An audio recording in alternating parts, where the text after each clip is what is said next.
Talvez você tenha feito constantemente estas perguntas. Onde posso encontrar refúgio num mundo cheio de conflitos?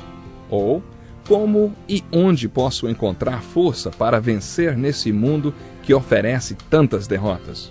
Acompanhe agora com o pastor Edson Bruno mais um programa Encontro com a Palavra.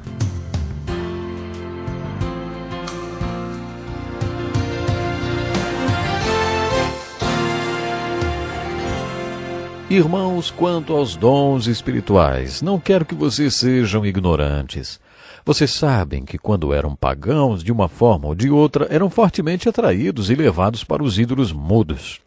Por isso, eu lhes afirmo que ninguém que fala pelo Espírito de Deus diz, Jesus seja amaldiçoado, e ninguém pode dizer, Jesus é Senhor, a não ser pelo Espírito Santo. Há diferentes tipos de dons, mas o Espírito é o mesmo.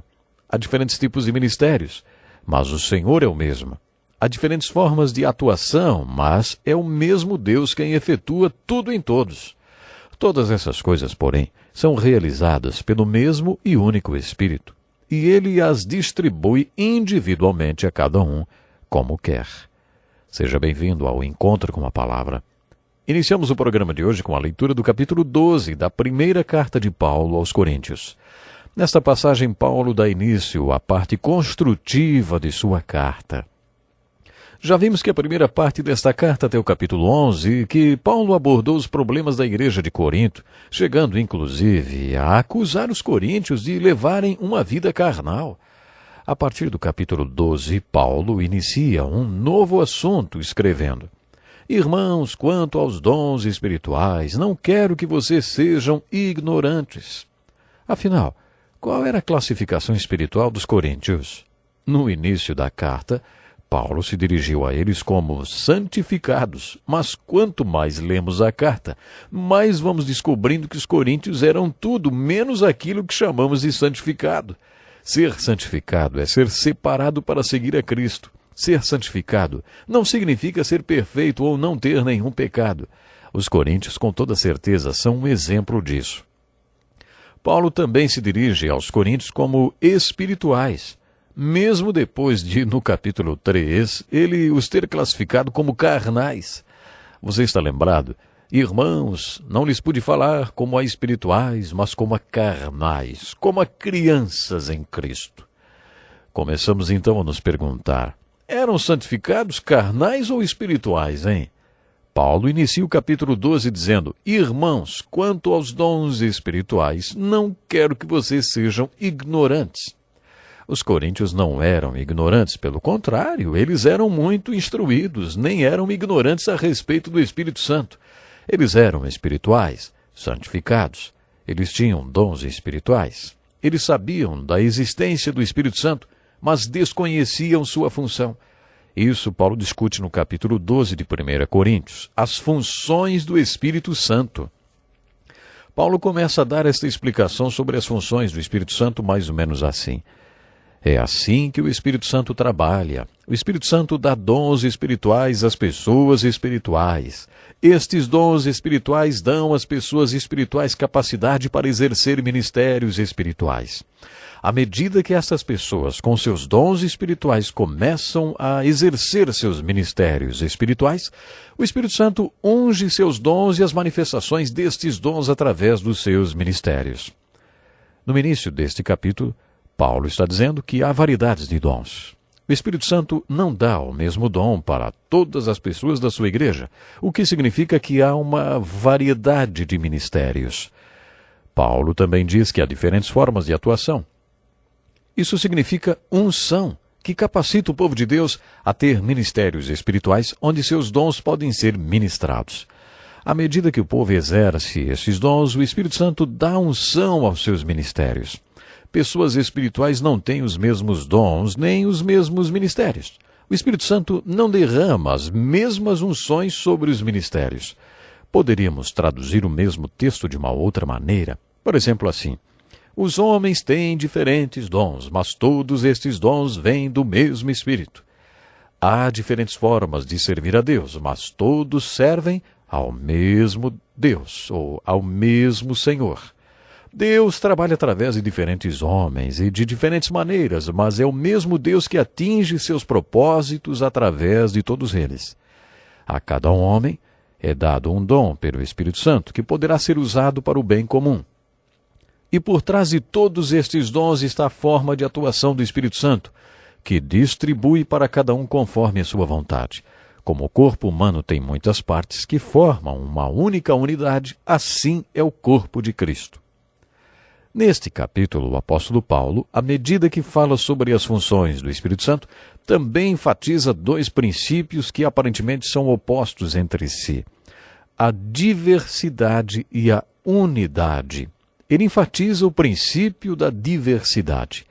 Procure observar quantas vezes ele usa a palavra diversidade, diversidade e diversidade. Isso quer dizer que a igreja cheia do Espírito Santo, onde as pessoas são controladas pelo Espírito Santo, cheias do Espírito Santo e capacitadas pelo Espírito Santo, são também diferentes. Infelizmente, encontramos o oposto.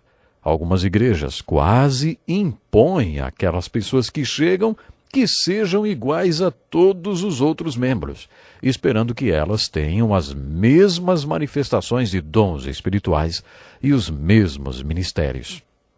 Como se todos provassem que realmente são espirituais, tendo o mesmo dom. Como numa fábrica de salsichas, todas são iguais, da mesma cor, do mesmo tamanho. Paulo diz que não é nada disso. Por favor, preste atenção, isso é muito importante. Não é assim que o Espírito Santo trabalha. Quando o Espírito Santo derrama dons espirituais sobre o seu povo, ele dá diversidade de dons. Isso quer dizer que haverá diversidade de ministérios. O Espírito Santo também diverge da maneira como unge e capacita estes ministérios. Por isso, a diversidade e não a uniformidade caracterizará uma igreja cheia do Espírito. Ao mesmo tempo, entretanto, Paulo também enfatiza o princípio da unidade. Ele ensina que a unidade funciona como todos tivessem uma só mente. Como é possível que os princípios da diversidade e da unidade coexistam? Paulo usa uma ilustração para mostrar como os dois funcionam. Ele diz que a igreja é como um corpo humano, caracterizado pela diversidade. Existe diversidade entre a mão, pé, tronco, nariz, ouvidos. Todos são partes de um mesmo corpo. Mas todas essas partes diferentes estão sob controle da cabeça. Todos os membros trabalham em unidade, de maneira coordenada e sincronizada. Paulo explica que é assim que o Espírito Santo e a igreja funcionam. O versículo 42 de Atos 2 afirma que aqueles que se converteram no dia de Pentecostes dedicavam-se ao ensino dos apóstolos e à comunhão, ao partir do pão e às orações. Você está lembrado que comentamos isso quando fizemos o estudo das marcas visíveis da igreja invisível? Vamos parar um pouquinho para relembrar quais são as marcas. Ilustramos as marcas da igreja invisível como se fossem impressões digitais de uma mão. As impressões do polegar são o evangelismo, já que 3.000 se converteram no dia de Pentecostes, quando a igreja nasceu. E as impressões do indicador, o ensino. Do dedo médio a comunhão, ou a koinonia. Lembram da koinonia, comunhão? As impressões do dedo anular, a adoração, ou amor pelo Senhor. E a do dedo mindinho, a oração. É mesmo, a oração. Essas são as marcas invisíveis da mão esquerda da igreja no livro de Atos. Já na primeira carta aos Coríntios, capítulo 12, à medida que você compreende a essência, a natureza, a função e o propósito da igreja, percebe que Paulo mostrou as marcas da mão direita da igreja. O que ele ensinou é que quando temos uma igreja verdadeira sob a atuação do Espírito Santo, a marca que primeiro aparece é a da unidade, a marca do polegar. Esta unidade é sobrenatural e maravilhosa e conquistada quando todos os membros da igreja ficam sob controle da cabeça ou do cabeça. E o cabeça deste corpo que controla a igreja é Jesus Cristo. Por isso, a unidade é a primeira marca, a marca do polegar, da igreja guiada pelo Espírito Santo. A próxima marca, a marca do dedo indicador, é a diversidade. A unidade existe sem sacrificar a diversidade. Muitas empresas dizem que você pode fazer parte da equipe, mas para isso tem que ser igual a todos os outros membros. Para fazer parte da unidade da empresa, você tem de sacrificar e desistir daquilo que o torna único e diferente de todos. De acordo com as Escrituras, isso não é unidade, é uniformidade. Mas a particularidade do corpo de Cristo e a maneira bonita como esse corpo funciona é conseguida através da conjugação da unidade, o polegar com a diversidade, o indicador. Sabe, o dedo médio da mão direita é pluralidade. A Igreja de Cristo tem pluralidade e quando o Espírito Santo atua entre os membros, ele não usa apenas o pastor ou uma das pessoas com dom, uma ou duas pessoas com dons. Não é assim que o Espírito Santo quer trabalhar. Observe que quando o Espírito Santo está atuando na igreja local, ele dá dons para todos os membros. Não existe crente sem dom. Não existe membro do corpo de Cristo que não tenha recebido dom espiritual quando eles foram distribuídos na igreja. Portanto, a pluralidade é uma das marcas da igreja. Todos os membros do corpo exercem sua função de acordo com o Espírito Santo, pois o Espírito Santo é a fonte da unção de cada um na igreja.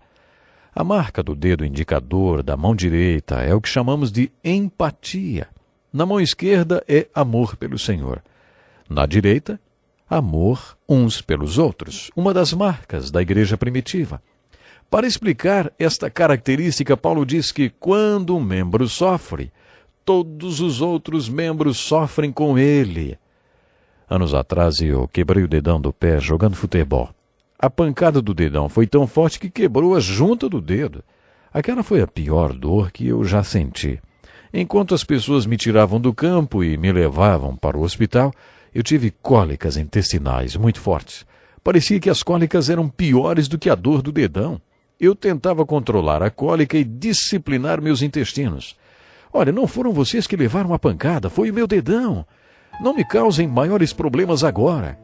Os médicos me explicaram que o sistema nervoso possui uma corrente de empatia que faz com que outras partes do corpo sofram quando uma parte é ferida. Paulo fez uma bonita ilustração para explicar como uma igreja cheia do Espírito Santo funciona. Existe essa empatia entre os membros do corpo de forma que quando um membro sofre, todo o corpo também sofre. Finalizando, a marca do dedo mindinho da mão direita é a igualdade. Todos os membros desse corpo têm o mesmo valor. Até o próximo programa.